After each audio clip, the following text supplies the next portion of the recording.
कामदा एकादशी सावन मास कृष्ण पक्ष। युधिष्ठिर ने पूछा, भगवान आप मुझे सावन मास के कृष्ण पक्ष की एकादशी की सविस्तार कथा सुनाइए।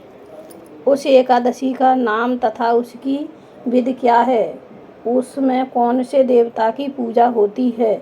श्री कृष्ण भगवान बोले, हे राजन, मैं एकादशी की कथा कहता हूँ, सुनो। एक समय एक एकादशी की पावन कथा को ब्रह्मा जी ने नारद जी से कहा था। नारद जी ने पूछा, भगवान आज मेरी सावन माह की कृष्ण पक्ष की एकादशी की कथा सुनने की इच्छा है, अतः आप एकादशी की व्रत कथा सुनाइए। ब्रह्मा जी ने कहा, नारद, तुमने मुझसे यह अत्यंत सुंदर प्रश्न किया है। अब आप ध्यान लगाकर सुनिए। सावन माह के कृष्ण पक्ष की एकादशी का नाम कामदा एकादशी है। इस एकादशी की कथा के सुनने से ही वाजपेय यज्ञ का फल मिलता है।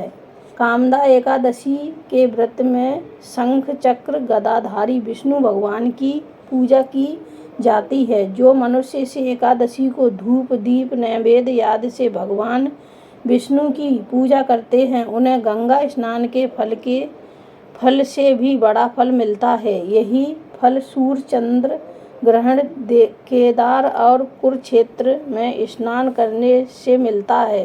श्री विष्णु भगवान के पूजन का फल समुद्र और वन सहित पृथ्वी दान करने और सिंह राशि वालों को गोदावरी नदी में स्नान करने के फल से भी अधिक होता है। व्यक्तिपात में गंडक नदी में स्नान करने से जो फल मिलता है, वह फल भगवान की पूजा करने से मिल जाता है। भगवान विष्णु की पूजा का फल सावन मास के कृष्ण पक्ष की एकादशी के फल के बराबर है। अतः भक्ति पूर्वक भगवान की पूजा ना कर सकें तो सावन माह के कृष्ण पक्ष की कामदा एकादशी का व्रत अवश्य करना चाहिए। आभूषण से युक्त बछड़ा सहित गोदान करने से जो फल मिलता है, वह फल कामदा एकादशी के व्रत से मिलता है।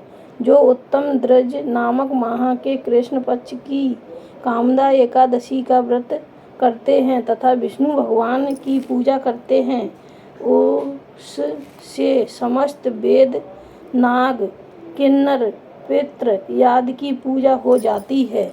नारद स्वयं भगवान ने अपने मुख से कहा है कि मनुष्यों को अध्यात्म विद्या से जो फल मिलता है, उससे अधिक फल कामदा एकादशी का व्रत करने से मिल जाता है। इस व्रत के करने से मनुष्य अंतिम समय अनेक दुखों से मुक्त, यमराज तथा नरक के दर्शन नहीं करता। कामदा एकादशी के व्रत तथा रात्रि के जागरण से मनुष्य को कुयोनि नहीं मिलती और अंत में वह स्वर्ग लोक को जाता है। जो उत्तम मनुष्य सावन मास के कृष्ण पक्ष की कामदा एकादशी को तुलसी से भक्ति पूर्वक श्री विष्णु भगवान की पूजा करते हैं, वे इस संसार सागर में रहते हुए भी इस प्रकार अलग रहते हैं, जिस प्रकार कमल जल में रहता हुआ भी जल से अलग रहता है। भगवान की तुलसी दल से पूजा करने का फल 1 भार स्वर्ण और 4 भार चांदी दान के फल के बराबर है। श्री विष्णु भगवान रतन मोती मणि आभूषण आदि की अपेक्षा तुलसी दल से अधिक प्रसन्न होते हैं। जो मनुष्य भगवान की तुलसी दल से पूजा करते हैं, उनके समस्त पाप नष्ट हो जाते हैं। नारद में स्वयं भगवान की अत्यंत प्रिय श्री तुलसी जी को नमस्कार करता हूँ। तुलसी जी के दर्शन मात्र से मनुष्य के समस्त पाप नष्ट हो जाते हैं। शरीर के स्पर्श मात्र से मनुष्य पवित्र हो जाता है। तुलसी जी को जल से स्नान कराने से मनुष्य की समस्त यम यात्राएं नष्ट हो जाती हैं और मनुष्य तुलसी जी को भक्ति पूर्वक भगवान के चरण कमलों में अर्पण करता है, उसे मुक्ति मिलती है।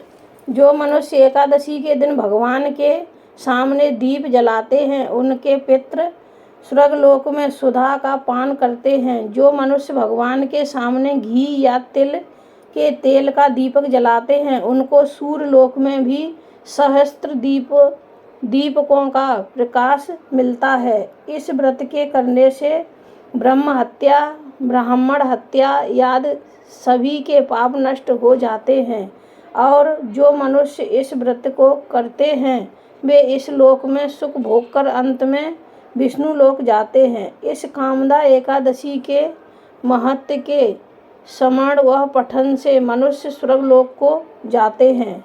कथासार। भगवान विष्णु सर्वोपर हैं। वे अपने भक्तों की निश्चल भक्ति से सहज ही प्रसन्न हो जाते हैं। तुलसी जी भगवान विष्णु की प्रिया हैं। भगवान हीरे मोती सोना चांदी से इतने प्रसन्न नहीं होते जितनी प्रसन्नता उन्हें तुलसी अर्पण करने पर होती है।